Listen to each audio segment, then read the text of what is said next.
At Lyft Economy, we thought long and hard about including ads on the show, and we decided to only work with high-impact companies that align with our values. Therefore, our first sponsor is Clearinghouse Cdfi. Clearinghouse Cdfi addresses unmet credit needs in California, Nevada, Arizona, New Mexico, and sovereign nations in the western United States. For 22 years, Clearinghouse Cdfi has helped bridge the gap between conventional lending standards and the needs of low-income and distressed communities. Clearinghouse Cdfi is also a B Corp, a certification received from the nonprofit B Lab. B Corps are companies who meet rigorous standards of social and environmental performance, transparency, and accountability, and use business as a force for good. More information is available at www.ccdfi.com. Once again, that is www.ccdfi.com. At the end of today's episode, stay tuned for a 5-minute mini interview with Doug Bistry, CEO of Clearinghouse Cdfi. Welcome to Next Economy Now. I'm your host, Andrew Baskin. The goal of this interview series is to highlight the leaders who are taking a regenerative, bioregional, democratic, diverse, transparent, and whole systems approach to using business as a force for good. My guest today is Dr. Tiffany Jana, CEO of TMI Consulting and the author of multiple books, including Overcoming Bias, Erasing Institutional Bias, and she is the co-author with me on the second edition of the B Corp Handbook. Tiffany, welcome to the show. Thank you so much for having me, Ryan. Well, Tiffany, this question is silly for me because I know you so well, but let's start with a bit about your background. How did you first get into the type of work you're doing today? I like to say that I'm doing what most people on the planet are doing, and that is exactly what my parents do. In my case, it's my mother. So my mother is a career diversity, equity, and inclusion practitioner. She, came up post-civil rights, and she was kind of a pioneer in the space. So I grew up in different environments and stand-up offices of multicultural affairs, but that lens of diversity was something that I was just kind of steeped in, not only as a minority, but as a child of a mompreneur. Awesome. And your latest book, Overcoming, Erasing Institutional Bias, of which we're doing a lot of things with bias over here. I understand the confusion. So can you just give folks a bit of an overview about the book and maybe some of the background that led you to write it? Yeah, so essentially it is kind of a follow-up to the first book. Overcoming Bias was really an individual independent study on bias, unconscious bias. How do you find your own? What is it? How do you deal with it? And Erasing Institutional Bias is basically predicated on the notion that if people are biased, so are the systems that we build. And I like to write books from the perspective of the individual and empowering the individual to make a difference no matter how big the challenges that we're facing. So in the case of institutional bias, whether it's within our organization or within our neighborhoods, our households, community, or society, sometimes we will see bias operating at a large scale and be intimidated and kind of reticent to do anything about it because we feel so helpless as an individual. And what we've done in Erasing Institutional Bias is outline some steps and processes and ways of thinking and approaching breaking down the challenge of institutional bias and actually doing something about it. And I love the way you organized the book. As a fellow author, I was like, this is a great organization. Chapter 1, understand the problem. Can you, so for folks who don't maybe know what institutional bias is, could you just describe what is the problem of institutional bias for folks who don't know? Yeah, so institutional bias is it's bias that is operating at a large scale. So for instance, if you look at your organization and let's say you actually have diversity at your organization, you have lots of ethnic and gender representation, sexual orientation representation, lots of different people. If you find that all of your diversity or the vast majority of it is concentrated at the lowest levels of your organization, and the higher you up you go in the organization, the more homogeneous it becomes, regardless of what that looks like. If you have nothing but Black women at the top of your organization, you might have a gender and ethnicity bias favoring people of color and women. if you have nothing but white men at the highest levels of your organization, that you might have some biases that are operating that are preventing certain people from being able to equitably achieve success and leadership status within your organization. And the sort of the next part of this is start with you. And I love that because I think most people think institutional bias is something that's out there. Can you just give folks, like, what should people be aware of, or what should they start to look at when thinking about institutional bias in themselves? Yeah, so the reason you have to start with yourself is because when you're calling out a bias at an institutional level, it's still what is originally based on interpersonal bias somewhere. And when you call it out in a system, the people who are responsible for taking care of that system, building and defining and refining and growing that system over time, are likely to become defensive because there is an implication of intent. If you say, oh, hey, by the way, you have a gender bias problem in your system, people take it in a defensive manner. So if you are going to achieve success and get buy-in after identifying the problem, you've got to be able to understand your position in relation to that bias. And so if there's a gender bias, for instance, you want to be able to speak about gender bias and what it is in an informed and articulate manner. And you need to be able to clearly understand how you might be contributing to that bias or benefiting from it. Because, if you know that there is a gender bias problem, it doesn't really matter whether you are the person who is, if you are the demographic that is on the receiving end of the bias or benefiting from the bias. You need to know what that stance is, and so that you can really speak to the problem in an informed manner. And in many cases, if you think about being an ally, for instance, if you are not adversely affected by the bias, then you arguably have an even stronger voice when you're willing to stand up and say, hey, I recognize that we've got a gender bias problem here. And while, it's not affecting me adversely, I may be benefiting from it, but I'd like to see this show up in a more equitable way for everyone.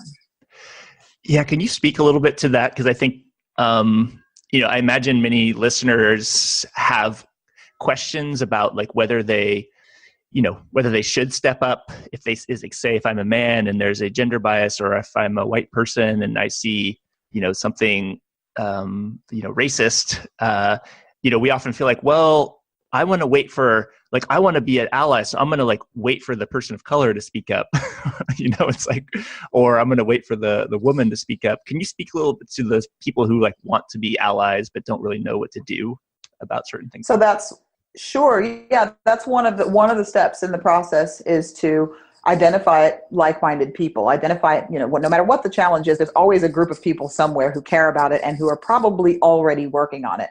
So when you've done your own work and you are prepared to acknowledge your role in either perpetuating the bias or, how you plan on improving it, connecting with people who are also, who are also concerned about the bias is exactly what you need to do. So you'll find yourself that way amongst other allies and amongst, the marginalized people who are being adversely affected by the bias. So you want to build kind of a coalition. And particularly in the context of this institutional stuff, it's important because if you are one person and you stand up and you point out a bias, it's so easy to disappear you. It's easy to sideline your voice and quiet you down. But if you've got a group of people, both representing the marginalized groups that we're talking about and allies who, technically could be benefiting from that bias. When you get all of those voices together, it's much more difficult for the powers that be or the establishment or leadership to ignore what you have to say.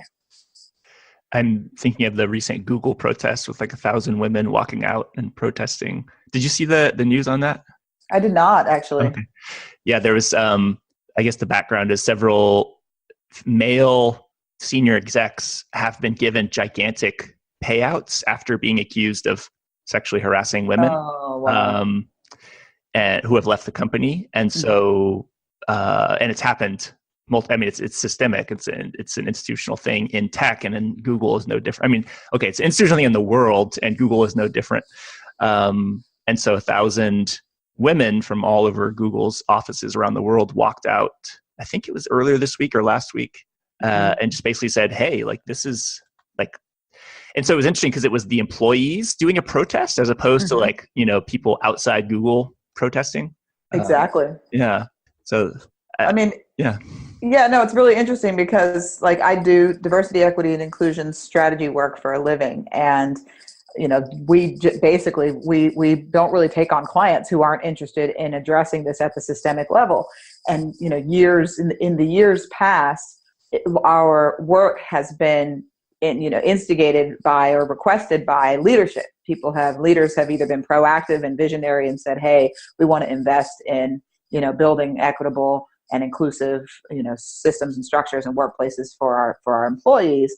And more in recent years, our work has been, brought on as a result of employees reaching out and saying to leadership, hey, this organization has some bias. We're concerned. Oh, and by the way, we know a company that can help with that, and they're called TMI Consulting. Or they just say, you need to do something about this.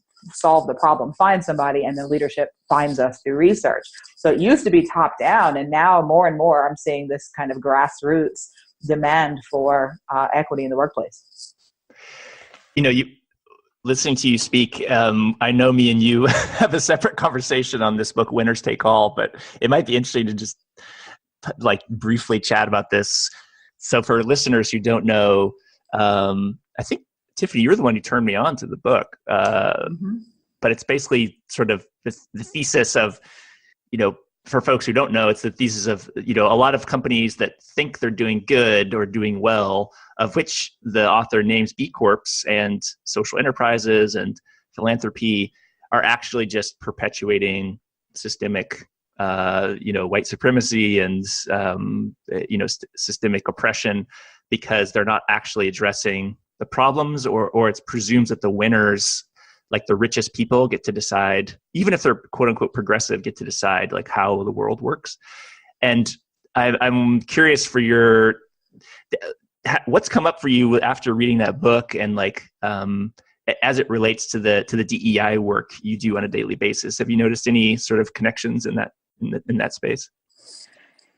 Absolutely. So, I mean, I was deeply challenged by it because I have absolutely been imbibing the B Corp Kool-Aid. I think it's delicious. I love it. Very proud to be the first diversity firm in the world to get a B Corp certification. Have worked with B Lab, and I do love what we stand for. I thought it was incredibly challenging and thought-provoking. Because the thesis makes sense. How can you stand on the backs of people and offer a little bit of charity, as opposed to really offering justice? How can we use the very systems that, broke as many of the things that are going on in society in order to repair them? There's some pretty sound stuff going on. And for me, the challenge has been, how do I move forward? How do I move forward in a good way? How do I move forward in a way that is authentic? And the only, this for me, I think it's probably a little bit easier for me to process, internalize this stuff, because I do stand at the intersection of so many marginalized identities. So while many of the things that he's saying about these do-gooder businesses in the B Corp sector are true, I'm still a quadruple minority. And, my standing in the world and, making a path, making a way forward and being economically empowered is one form of social justice. It is, flies in the face of white supremacy. So there are things that are very real about what I'm able to accomplish and how I'm able to do them that are parts of the solution. And I would like to proliferate that. But it's very easy for me to lean into the privilege because I have an inordinate amount of privilege just by virtue of, where I sit, what I do. And now I have some choices as I become increasingly more economically empowered and have more exposure and get labeled a thought leader. On's book. Yeah, it's funny that you mentioned TED Talks. You're like, damn, I did a TED Talk once. Exactly. I'm like, oh man. Yeah. and it's so easy. It's like, it's tempting to, accept the status and, accept the various checks for the things as they come. And so I have to think about, what does being a responsible steward mean? And how am I creating opportunity? And it's, I'm not willing to buy into the thesis wholesale, but, just like when I came across the B impact assessment, it changed the way I grew my company. I grew it in a very different way deliberately as a result of the ways that my eyes were opened. And I feel like you cannot read that book and be a sincere and thoughtful person and not be somewhat changed by it. So how I grow my companies from here and the way that I approach sort of change making will be different.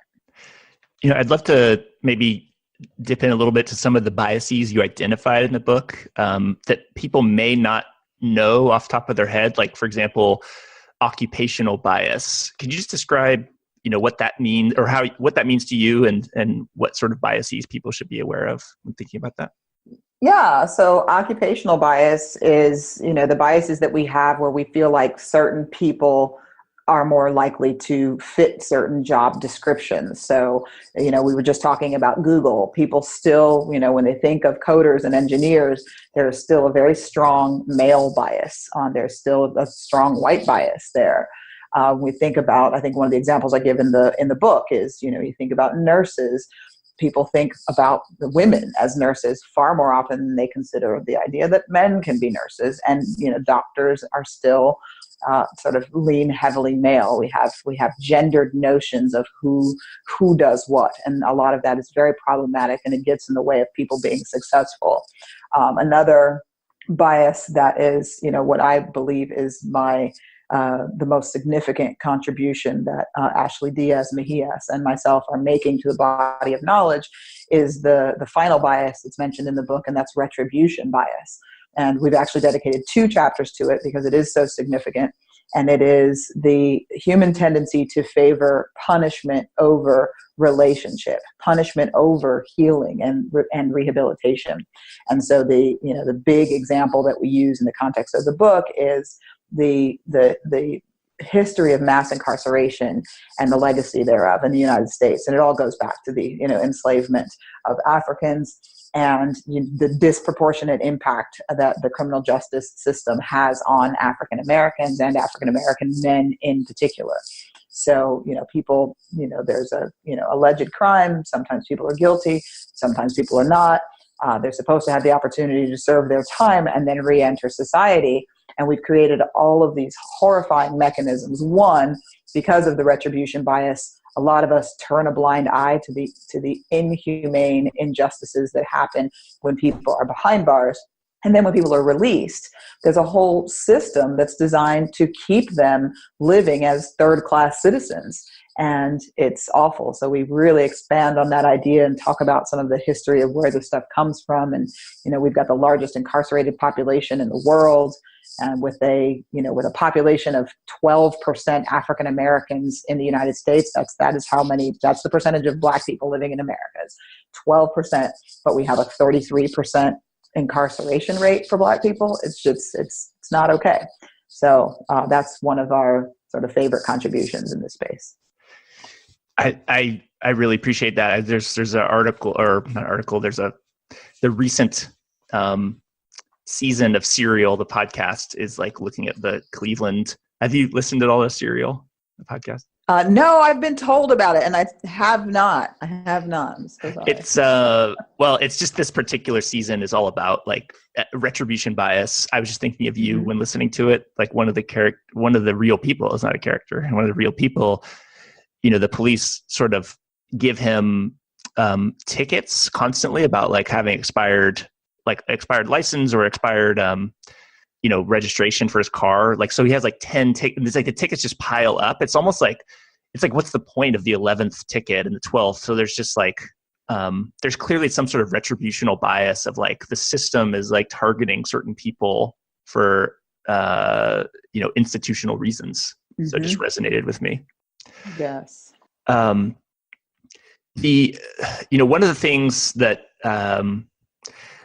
I've been interested in, and we've talked about a little bit, is like the sort of also the bias in gender dynamics around like the binary male, female, and sort of, and also like sexuality, like sexual preference. And I think like these are maybe even ones where, especially like the, like male, female, and like the sexual preference being like, people are still very uncomfortable with like, are you a male? So like, can you speak at all about like how that came up at all in the writing of this book or in your life? So in the writing of the book, gender bias and racial bias are two constructs that people are pretty familiar with. So we have been talking a lot about the disparate treatment, disparate compensation for men and women. But the sort of research and expanding in the gender bias space, it was somewhere along the lines in that journey that I actually sort of self-identified. I realized that I was actually gender non-conforming and didn't have the language for it. So it was, and as you know, my pronouns changed while I was writing these books. And so I identify as they and theirs. And, it's interesting because we have a much more broad and inclusive tolerance for the, ambiguity or the nonconformity than we have in the past. But as a, human species, we tend to get really uncomfortable when we don't know precisely which nice little neat box to put people in. And as with like occupation bias, we have these preconceived notions of who is supposed to be what and what a certain, what does a banker look like? What does a lawyer look like? What does an elementary school teacher look like? And with the, in that gendered conversation, people, just depending on where you live, who you're surrounded by, and how kind of open and inclusive your networks are, it can be incredibly jarring for people. And it can be incredibly difficult for folks to wrap their heads around, gender being on a spectrum as opposed to being a binary thing. So it's something that we sort of teach about in the context of, of the work that we do when we do training. Most of us are comfortable with and familiar with the club with the large numbers, and that's, the boys and the girls of the world. But, we have both the biological construct and the social construct. In the biological construct, people are XX, XY, and what people forget is that through no fault of their own, there is a critical mass of people who are born something in the middle. And we know, like if you remember the South African track star who caught a whole bunch of heat because they said that she was actually a male competing in a female competition. They forced her to do a blood test and tested for gender, and she was a combination of XX and Y. And that was a biological function. She's intersex. And we talk about LGBTQIA+, right? The I is intersex. That's biological. On the gender side, it is a social construct. That is a self-identified expression, but we have a tendency to want to overlay our opinions and our beliefs and our levels of comfort onto people's biology. And it's really problematic. It's really problematic when we can't just let people be who they are. Yeah, it reminds me of just learning about white supremacy as you need people to be like, where did you go to college? What gender are you? What do you do for work? It's really uncomfortable for people to have answers in the gray area. Exactly. It's like we sort of, and then I've noticed that the way I've heard people talking about what the subtleties around like race and gender and other aspects of personality is, people will say like, well, you have to be so politically correct to talk about this, Yes. which basically is a form of what Robin DiAngelo would say, like white fragility, which is like, I can't handle thinking about all these things. So I'm just going to like start making fun of them and like, or like just dismiss them and not think about it. I mean, it's cultural laziness, honestly, is how I see that at this point. I certainly, like, for instance, changing my pronouns, I recognize is a burden on the people who already know me, right? The people who have forever been calling me she. It's a heavy lift. It's a lot to ask. And I have it easier than most, like my transgendered brothers and sisters, when they go from he to she or she to he, that's a big flip. And when people call them outside of their preferred gender identity. It's very offensive. As of now, I'm not offended by being called she. For me, if people call me they and them, it's a sign of respect. For me, it's no different than my honorific. Not everyone calls me Dr. Jana, but when they do, I'm like, oh, mad respect. Like, you see me, that's dope. You want to give me that little bit of props. The same thing with they and theirs. I'm not going to be super pissed off if somebody calls me she. And I don't even actually hear it at this point. Maybe later in my journey I will, but I don't even hear it. I definitely hear it when people use my preferred, because my ears perk up and I'm like, wow, that's pretty awesome. But that's easier for me because I'm gender fluid, right? So there is a masculine, a feminine, and a neutral energy in the middle. So that's very different from me. But, the club with the big numbers makes the rules, and that's the cisgendered people on either end of the the extreme of the continuum.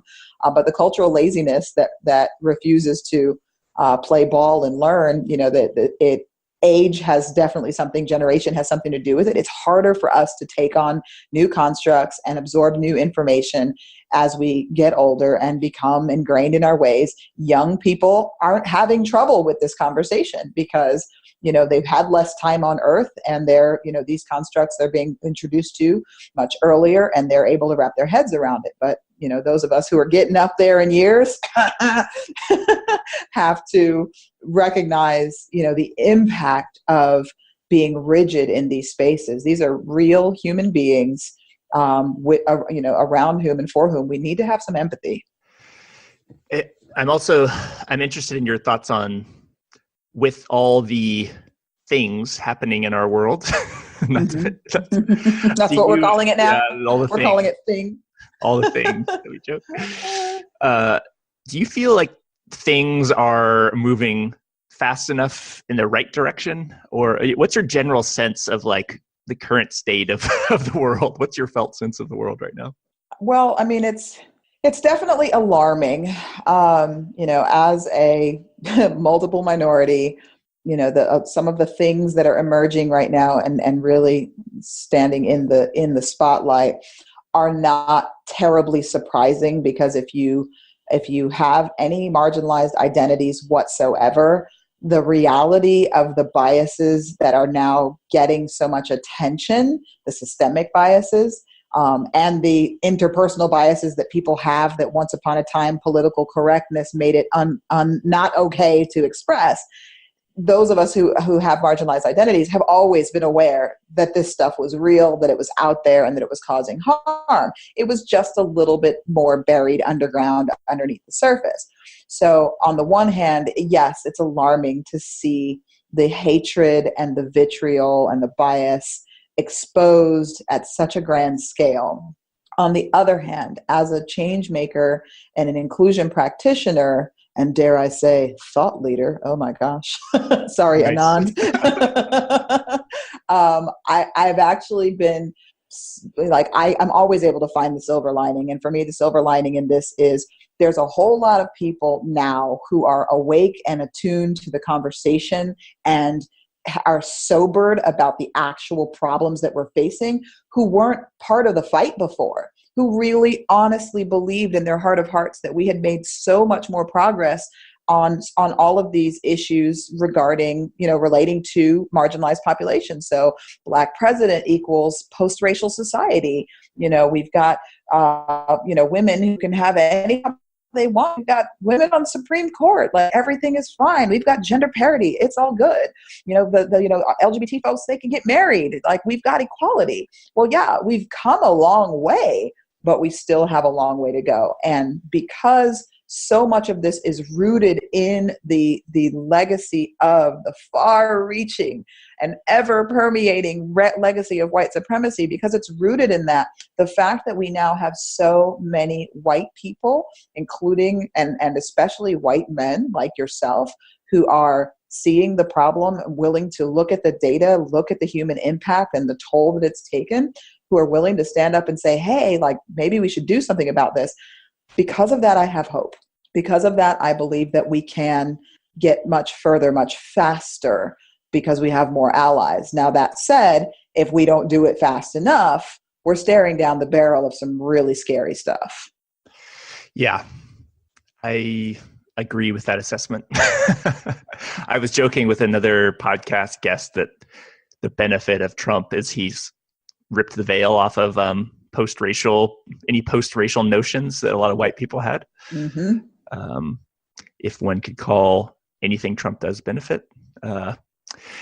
But I'm also, I'd love your thoughts on what about generally in either your work or some of the other projects you're up to. What are you most excited about right now? Ooh. I am most excited about my tech company right now. So in March of 2017, I launched a tech company called Loom Technologies. So TMI Consulting is the 15-year-old company. So Loom Technologies and TMI are now under the TMI Portfolio header. And what we've been able to do with Loom Technologies is really look at using like machine learning and just digital infrastructure to digitize about 75% of what we do analog. And what we do analog at TMI Consulting is that we really look at addressing diversity, equity, and inclusion in organizations at a systems level. Like we do provide, we provide training and intervention and coaching and the things that you would expect from a diversity consulting firm. But we also help people structure, strategize, define their cultures in a meaningful way, rebuild their structures in ways that are equitable, and measure them over time for continued accountability, transparency, and improvement. So this we have a flagship product that is in beta at the moment, and we'll be launching an official raise soon. So stay tuned, ladies and gentlemen. But we are mapping, measuring, and improving organizational culture using the power of machine learning. So that's really exciting for us. And what does the name Loom stand for? So it's loom as in weaving, you have a weaving loom. So you take lots of different threads, colors, textures, and you take the sort of disparate parts and you make a whole. So, yeah. So the flagship product is Loom, the culture map, because we are taking the individual stories, experiences, histories of people in the culture and thereby defining who we are as a group. Excellent. Mm-hmm. I think many listeners would be curious to know more when that fundraising opens up. Oh, yes. All you need to do is follow me on social media. Yeah. Tiffany Jana on everything. And TMI Consulting will make sure that everything is posted out there. So all your social media, we're there. I love it. What are, besides potentially fundraising for Loom, what are the other top 2 to 3 things that keep you up at night? The other top 2 to 3 things. Well, that's, that fundraising thing it's a big deal. I mean, we have a viable market beta. So while you're in beta, you're testing all the things. So that creates an inordinate amount of stress.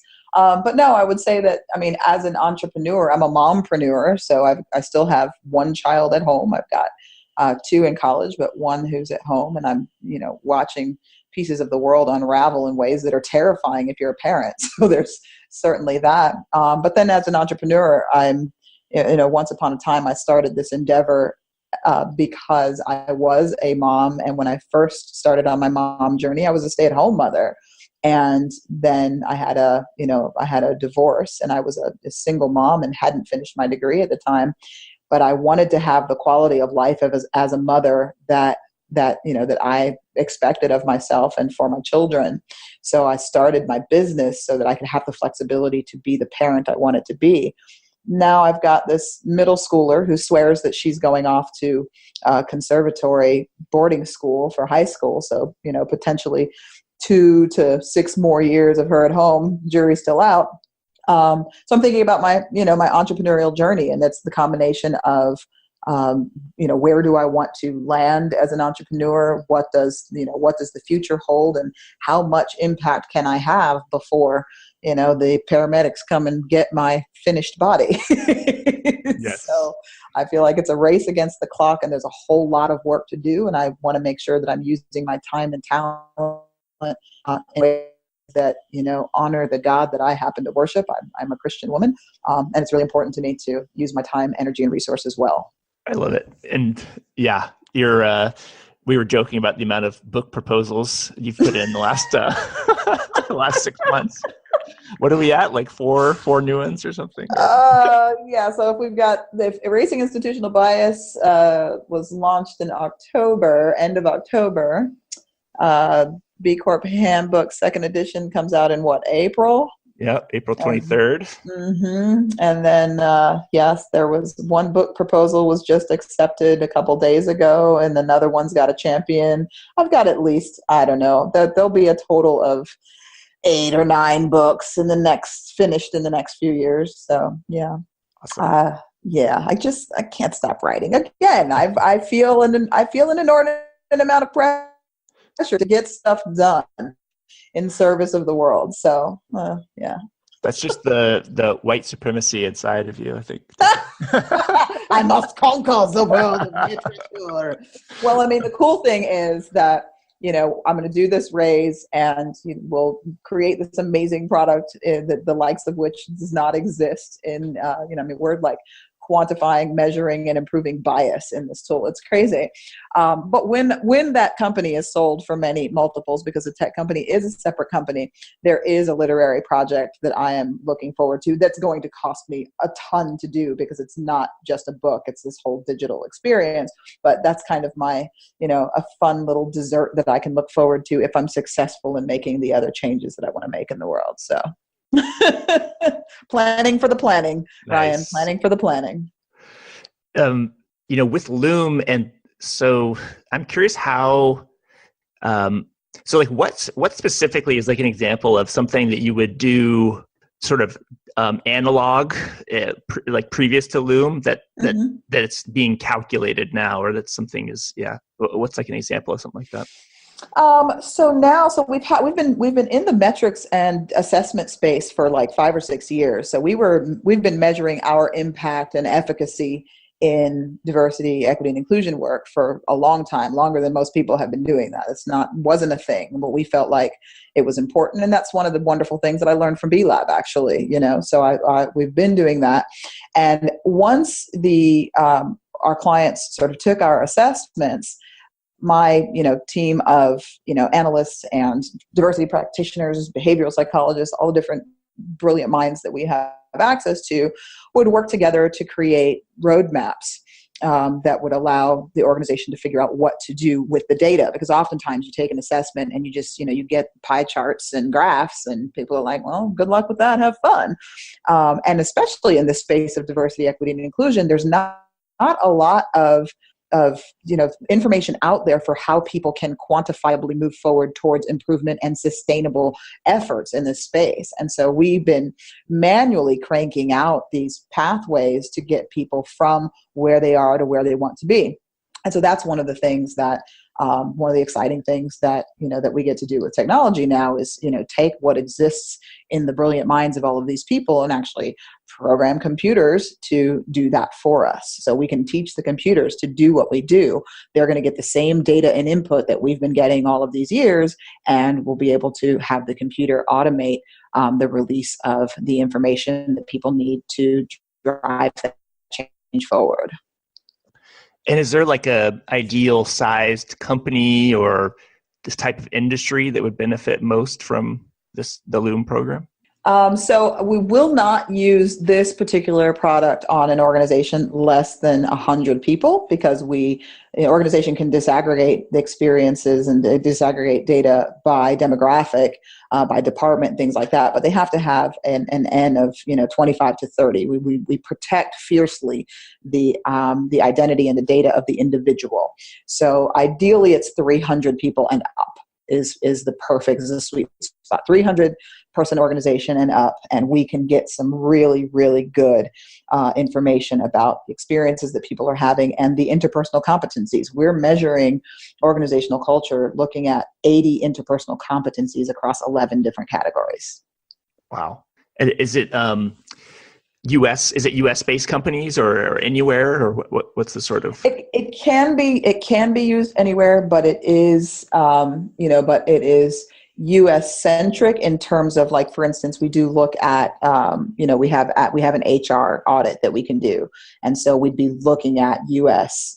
Human resources law and things that are sort of compliance based and recommendations based on that. So this is why we need the raise, as we gain more access to resources and, are able to do more research, because we have funded all of this research over the past many years ourselves. Just to get to the beta. Once we get into future iterations, we will be looking at much more highly contextualized things for international audiences. Yeah, because I remember writing in the B Corp handbook, one of the questions that we were sort of discussing, or at least I had, was how does DEI play out outside of the US? Like, someone, I've heard people, maybe they thought they were serious, but it seems like a joke. Like, oh, and we're Canadian, like we don't have the same level of racism, which I think, which is not true. And so, what would you say to listeners who are maybe like, well, that's just an American thing because they have a history of enslavement, and but this exists everywhere, right? Yeah, so that is the challenge. We have an internationally bad rap because of the history of institutionalized enslavement of African bodies. So that is true. But we also have a reputation for having the most inclusive laws on earth. We are far and above most countries when it comes to the ways that our laws are written.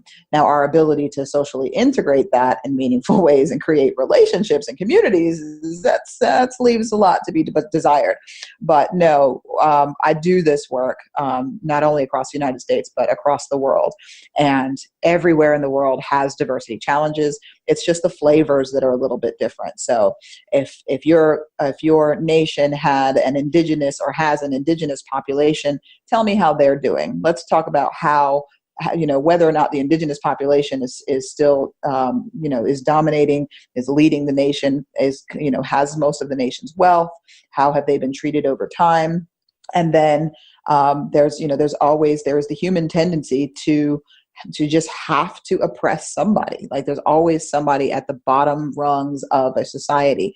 I'm not sure what it is about our tribal nature that causes us to do that, but no matter where you go in the world, somebody is being marginalized, whether that's being done by socioeconomic class, or whether that socioeconomic class is tied to, race, ethnicity, tribal affiliation, national origin, whatever it is. It shows up no matter where you go. Yep, there it is, folks. You're not, you've got it in your country, wherever you are. And if you can't see it, then you've got some degree of privilege where you're able to exist without looking at it. But there are people who are poor and or marginalized in many different ways. They don't have access to leadership. They don't have access to wealth. They are otherized and, made to be seen as or treated in ways that are less than ideal. It's everywhere. It's human nature. Mm-hmm. How do you deal with people who don't believe in something? Like, people say, oh, white privilege doesn't exist. Do you just say, like, well, we're pretty far apart, and I'm not going to spend much time trying to convince you that it does exist? Or, like, how do you deal with those type of people? Yeah. So, I mean, my job is so much easier because, in the context, much of my work is done in the context of organizations. And because we spend more of our time at work than pretty much anywhere else, it becomes this fantastic learning lab for the improvement of human relationships and human understanding. So while organizations can't tell people what to believe or what to think, they certainly can mandate behavior. So I get an easy on-ramp where an organization says, hey, we're not treating people differently because of their sexual orientation. Like, believe what you want to believe, but we're not making job assignments, or hiring or firing decisions based on these criteria. And then when an organization gives my group or groups like mine permission to explain to people what these differences mean, why they're important and why we treat people with respect, we can get people to see things by giving them, access to good information over time. People who believe that there's no such thing as white privilege are operating with a deficiency in information. They don't have enough information. They don't have proximity to diversity. people have given them bad information over time. It's the people who we love and trust and respect the most. It's our parents, it's our teachers, it's our clergy, right? We get really bad information. Our culture feeds us bad information. So that is the reason that I love to approach all of this with data first. I don't have to convince you. If you're a thoughtful, intelligent person and you are willing to look at the data will convince you. I don't have to tell you, but you can look at the data. And then when you come across people who are just, really not trying to hear it, I don't walk around the streets just randomly, finding white people to tell them about their. You don't? No, because I live in the capital of the Confederacy, dude. Yeah. So I've got Confederate flag wavers, within blocks of me at any given moment, and it's just not a good idea. But I do have a platform, and I do. Yeah, I get paid to help people understand this better. So I focus on the people, who are either have an obligation to listen to me because they're being paid to listen to me, or the ones who are trying to be allies and want to learn more and want to gain a greater understanding. From working with me that I try to maintain an approach that is something that is not hostile and aggressive. I understand that people are where they are, and I firmly believe that by and large, most people are good people and really don't want to cause harm. And I try to appeal to that nature in people. If I come across somebody who just really is, hateful and awful, like I probably will just find myself somewhere else, because that kind of energy, I can't really do much with that. But most of us, I think, are good people, and I appeal to their, better angels. It's almost like my wife sent me some text earlier today, like, have you heard of calling in instead of calling out? So it's like, oh, to read some new thing, but it's like, yeah. So I think that's what you're speaking to, something I think that a lot of, I don't know, I hope is more common in the future, which is sort of like getting past the initial like hashtag left versus right debates, and like what is the shared values? Because I think there's a lot there that we're sort of unwilling to engage with a person if they don't immediately agree with our political views. Yeah, that's so problematic. Like, that is so problematic. We have to learn how to embrace each other. We have to learn how to have thoughtful, meaningful, intelligent discourse across the differences. Like, it makes absolutely no sense that we cannot connect with each other across political divides or other divides. I mean, how are we going to expand our minds? How are we going to grow? And how are we going to come together if, we create these red and blue lines that are harsh, that can't be crossed? It's polarizing, and it's, it's divide and conquer. Like, we will be conquered as a nation if we continue to allow these divisions to affect how we treat people, how we see people, and how we bring people in. It's almost like we need more people to run for office, Yes, it's true. It's true, Ryan. Can I finish my 47 books first, please? And we have an announcement. Even that's interesting, because, look, if I had a dollar for every person who wanted me to run for office, I wouldn't be doing a race, right? I would have all of that money, right?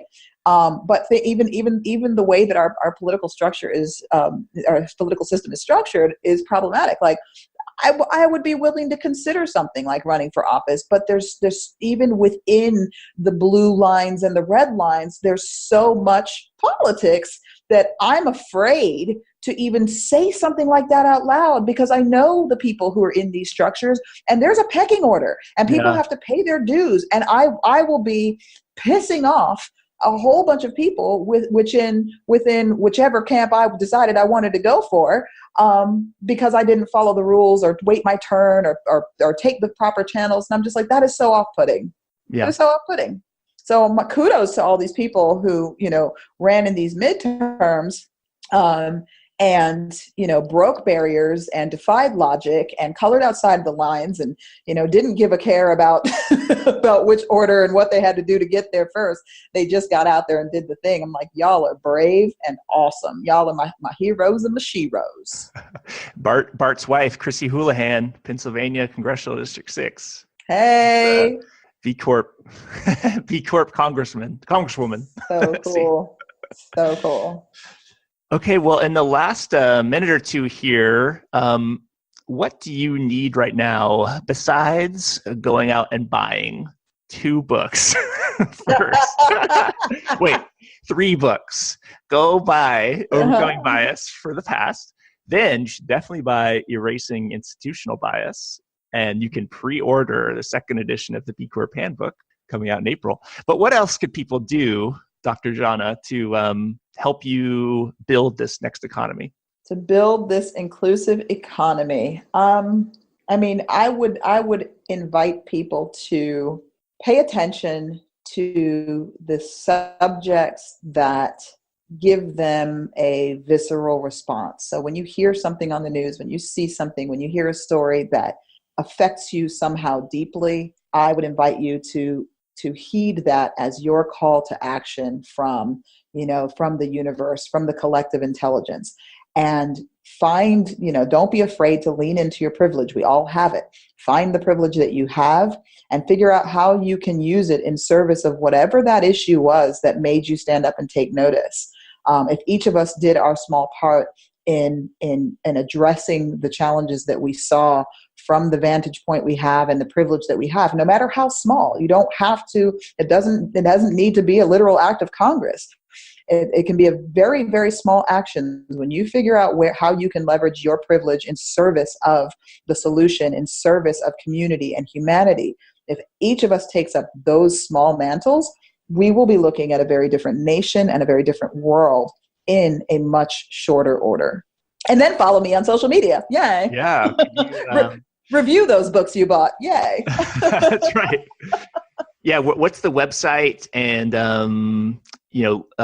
Twitter what are the Twitter handle and all that good stuff for folks? So erasinginstitutionalbias.com is where you can find everything you ever wanted to know about the book. And that lives within the TMI Consulting and TMI Portfolio website. So you'll find my little universe there.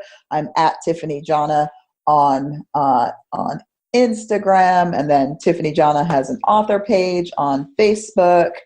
Tiffany Jana on LinkedIn. The cool thing about being Tiffany Jana is that there isn't another one. So when you Google it and you go to it on social media, you can find a brown person with some shade of hair that is either dreadlocks or short blue hair at the moment. Yes. Tiffany, it's surprising there's not another Tiffany Jana, because there is another Ryan Honeyman. It's kind of disappointing. So Jana was my middle name. It was my stage name, and after successfully completing my third and final marriage, right? I was actually after the first one when I found out how hard it is to change your name as a woman. I never took another man's name, and instead of going back to names of the past, because I was born one and adopted another. Someone was going to be offended when I changed my name back to my maiden names. I decided to just go with the name my mama gave me, my first and my middle name. So that's brilliant. And it worked out really well because, there's only one me. Yay. So thanks again. And we'll send folks towards the portfolio of sites and have folks check out Loom and check out the book. So thanks for being Fantastic. Thank you so much, Ryan. As always, so much fun to talk to you. That concludes this episode of Next Economy Now, and now on to our mini interview with Doug Bistry, CEO of Clearinghouse Cdfi. Okay, welcome, Doug, to this interview series, the Next Economy Now podcast. And for listeners, I think one of the reasons I'm excited about Clearinghouse Cdfi is that you're a lot different than other financial institutions. What about leadership? Is there any particular best piece of advice around leadership that you've received over the years that you could pass on to the listeners? Well, I thought about that, and I've received, so much good information from so many wonderful people, including some of my mentors and even in family members. And there's a couple of things I'll share with you that I've learned from folks, and one of them is just to allow people to do their jobs. And we want people to feel empowered. We are not a real hierarchical company. We try to work more on consensus or a team approach to management. But we expect people to do their jobs. And so people who do well, employees at Clearinghouse Cdfi that do well are self-motivated and self-direction, have self-direction. Not having someone look over their shoulder or micromanage their work. So I think that's one of the best, very basic principles of leadership that I learned from someone, and we try to practice. The other one, and this really was something I learned from my grandfather. He had two quotes that he helped me with. Really the first one is really something I came up with. I said, really, our most important asset is our reputation. But what my grandfather used to say is, your reputation is built on deeds, not words. And it's so frustrating, when you see commercials about a company that says they really care about you and, they really value you as a customer. And then you try to call them and you're on hold for 2 hours to try to talk to a human being. We try not to be that company. We try to have a live person answer the phone. We try to really protect our reputation. If I get a complaint from a borrower that says that they're trying to reach one of my employees and that employee isn't calling them back, that's a big deal. And we're doing a lot. We're busy, but we always want to respect people. And the last thing, again, these are just little kind of tidbits I've picked up over the years, but is plan your work and work your plan. Again, it sounds simple, Ryan, but it's kind of one of those little practices. We get together, we figure out what we're going to do, and here's our plan, and then we go work it. And that's really some of the most important pieces of leadership advice that I've either heard or acquired over the years. And where can folks learn more about Clearinghouse? And say if there's any investors who are interested, what's the best way for them to get in contact? We have a great website that has a ton of information, including our financials. It is www.cdfi.com. Again, that's ccdfi.com. And a lot of information there. There's contact numbers.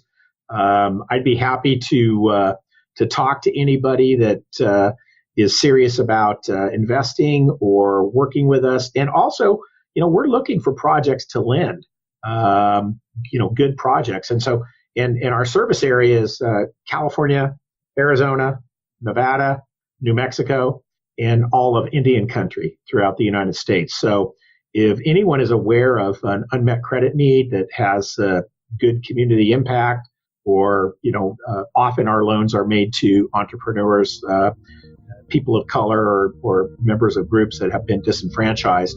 And if anyone is aware of loans, boy, we'd love to hear from them as well. Next Economy Now is a production of Lift Economy. Lift is an impact consulting firm whose mission is to create, model, and share a locally self-reliant economy that works for the benefit of all life. To listen to all our past episodes or to share your thoughts about the show with us, visit www.lifteconomy.com/podcast. That's lifteconomy.com/podcast. You can also subscribe to this podcast through iTunes, Overcast, Stitcher, or wherever you get your podcasts. Please take a moment to rate us on iTunes. It's really very helpful in allowing these ideas to reach a wider audience. Once again, thanks for listening.